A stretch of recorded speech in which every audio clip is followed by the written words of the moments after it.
کہ حضرت امام ابو حنیفہ رضی اللہ عنہ نے ایک رات خواب میں دیکھا کہ آپ پیغمبر صلی اللہ علیہ وسلم کی ہڈیوں کو حضرت صلی اللہ علیہ وسلم کی قبر مبارک میں اکٹھی کر رہے ہیں اور ان میں سے بعض کو چن رہے ہیں کہ خوف زدہ ہو کر خواب سے بیدار ہوئے۔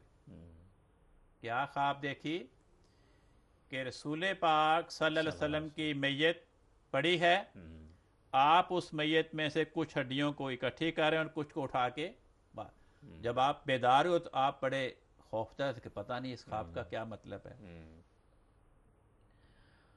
اور حضرت محمد بن سیرین رضی اللہ عنہ کے اصحاب میں سے ایک کے پاس جا کر اس خواب کی تعبیر پوچھی تو انہوں نے فرمایا، یہ نہیں فرمایا کہ تم بڑے گستاخ رسول ہو، تم نے ایسی خواب کیوں دیکھی۔ وہ سمجھتے تھے کہ بھئی اس نظارے کی تعبیر ہے۔ کیا تعبیر کی؟ تو انہوں نے فرمایا آپ حضور پیغمبر صلی اللہ علیہ وسلم کے علم اور آپ کی سنت کی حفاظت اور اس کی توسیع و اشاعت کی بدولت بڑے درجے پر پہنچیں گے، اس میں پوری مہارت حاصل کر کے صحیح کو ضعیف سے جدا کریں گے۔ اسی طرح حضرت سید عبد القادر جیلانی رحمۃ اللہ علیہ، ان کے مناقب اور حالات پہ مشتمل کتاب ہے، اس کا نام ہے قلائد الجواہر،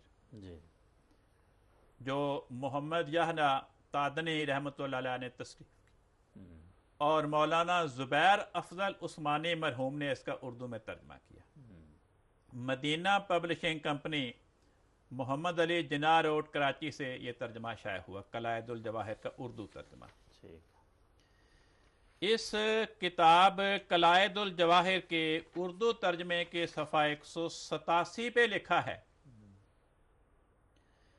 کہ حضرت شیخ عبد القادر جیلانی رحمۃ اللہ علیہ نے ایک خواب بیان فرماتے ہوئے کہا کہ ایک شب میں نے دیکھا کہ میں ام المومنین حضرت عائشہ صدیقہ رضی اللہ عنہا کی آغوش میں داہنی چھاتی سے دودھ پی رہا ہوں، پھر آپ نے بائیں چھاتی نکالی اور میں نے دودھ پیا۔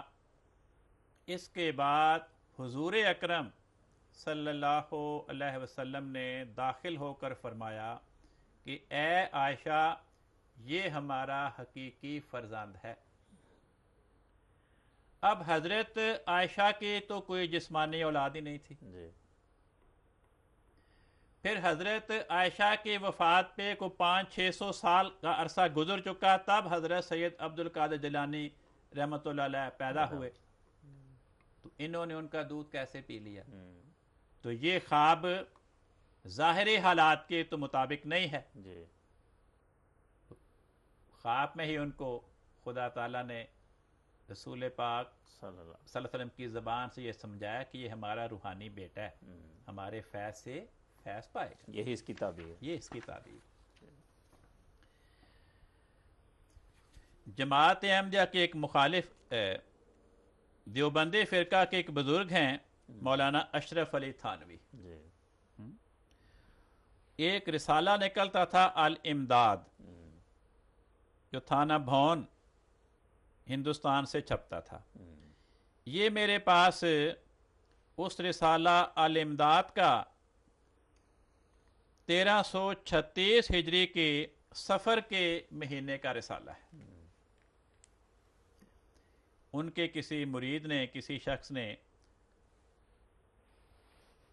مولوی اشرف علی صاحب تھانوی کو اپنا ایک خواب لکھا، انہوں نے وہ خواب رسالے میں درج کر کے پورے کا پورا نیچے اپنی طرف سے جو اپنا جواب لکھا وہ تعبیر کی۔ وہ خواب سنے، وہ مرید لکھتا ہے، کچھ عرصہ کے بعد خواب دیکھتا ہوں کہ کلمہ شریف لا الہ الا اللہ محمد رسول اللہ پڑھتا ہوں، لیکن محمد رسول اللہ کی جگہ حضور کا نام لیتا ہوں۔ حضور سے مراد کون؟ مولانا اشرف علی تھانوی۔ یعنی کلمہ میں کیا پڑھ رہا ہوں خواب میں؟ لا الہ الا اللہ اشرف علی رسول اللہ۔ اتنے میں دل کے اندر خیال پیدا ہوا کہ تجھ سے غلطی ہوئی کلمہ شریف کے پڑھنے میں، اس کو صحیح پڑھنا چاہیے۔ اس خیال سے دوبارہ کلمہ شریف پڑھتا ہوں۔ دل پر تو یہ ہے کہ صحیح پڑھا جاوے، لیکن زبان سے بے ساختہ بجائے رسول اللہ صلی اللہ علیہ وسلم کے نام کے اشرف علی نکل جاتا ہے۔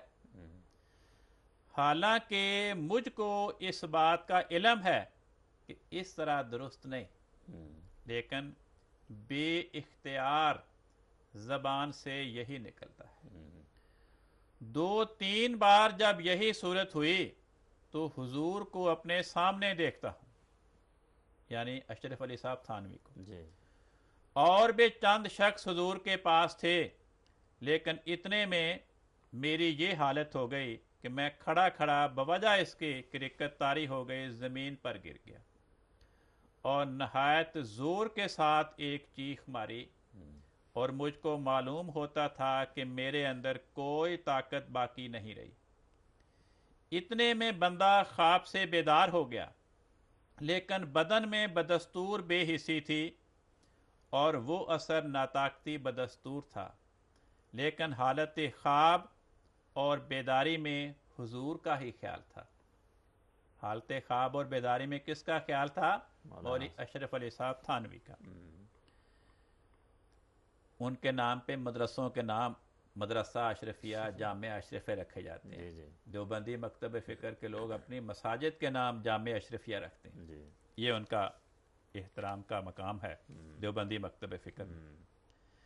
لیکن حالت بیداری میں کلمہ شریف کی غلطی پر جب خیال آیا تو اس بات کا ارادہ ہوا کہ اس خیال کو دل سے دور کیا جائے، اس واسطے کہ پھر کوئی ایسی غلطی نہ ہو جائے۔ بئی خیال بندہ بیٹھ گیا اور پھر دوسرے کروٹ لیٹ کر کلمہ شریف کی غلطی کے تدارک میں رسول اللہ صلی اللہ علیہ وسلم پر درود شریف پڑھتا ہوں۔ یہ بیداری کی بات آگے، لیکن پھر بھی یہ کہتا ہوں اللہم صلی علی سیدنا و نبینا و مولانا اشرف علی، حالانکہ اب بیدار ہوں، خواب نہیں۔ پہلی خواب تھی، اب یہ بیداری کی بات ہے، لیکن بے اختیار ہوں، مجبور ہوں، زبان اپنے قابو میں نہیں۔ اس روز ایسا ہی کچھ خیال رہا تو دوسرے روز بیداری میں رکعت رہی، خوب رویا۔ اور بھی بہت سے وجوہات ہیں جو حضور کے ساتھ باعث محبت ہیں، کہاں تک عرض کروں۔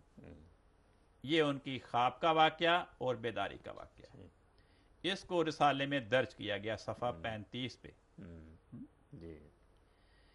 اس خواب اور بیداری کے واقعہ کو درج کرنے کے بعد، حالانکہ یہ ظاہری حالات کے تو خلاف ہے، کلمہ تو لا الہ الا اللہ محمد رسول اللہ ہے، لا الہ الا اللہ اشرف علی رسول اللہ کلمہ نہیں ہے۔ تو مولوی اشرف علی صاحب تھانوی اس کا جواب یہ نہیں دیتے کہ تم جھوٹ بول رہے ہو، کلمہ تو ایسے نہیں ہے۔ کیا جواب دیتے ہیں؟ اس واقعہ میں تسلی تھی، یعنی واقعہ درست ہے، سچا ہے، برحق ہے۔ اس کی تعبیر کیا ہے؟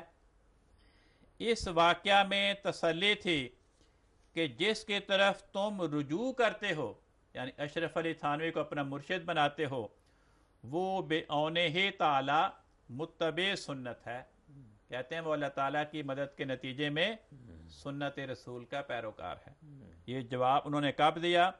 24 شوال 1335 ہجری۔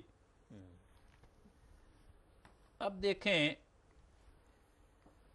ڈیرہ غازی خان میں تونسا شریف بہت بڑی گدی ہے، وہاں ایک بزرگ ہوئے حضرت خواجہ سلیمان تونسوی